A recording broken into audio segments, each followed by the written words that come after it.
ભાગાકાર. ભાગાકાર એટલે એક જ સંખ્યાની વારંવાર બાદબાકી. સુનિલ પાસે ચોકલેટના 8 ટુકડા છે. તે 2 ટુકડા તેના દરેક મિત્રોને વહેંચવા માંગે છે. તો તેના કેટલા મિત્રોને ચોકલેટ મળી શકશે? આમ સુનિલ 4 મિત્રોને ચોકલેટ વહેંચશે. ભાગાકાર. 2 અને 3 આંકડાની સંખ્યાનો એકી સંખ્યા વડે ભાગાકાર. 68 ભાગ્યા 2, 6 ભાગ્યા 2 બરાબર 3.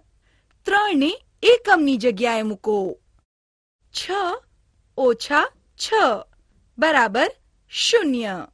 હવે 8 ને નીચે લાવો.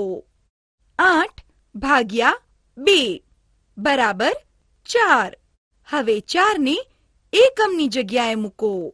8 ઓછા 8 બરાબર 0. આમ જવાબ મળ્યો 34. સૂચના: જો સંખ્યાની બાદબાકી સંપૂર્ણ ના થાય તો વધેલી સંખ્યાને રહેવા દો.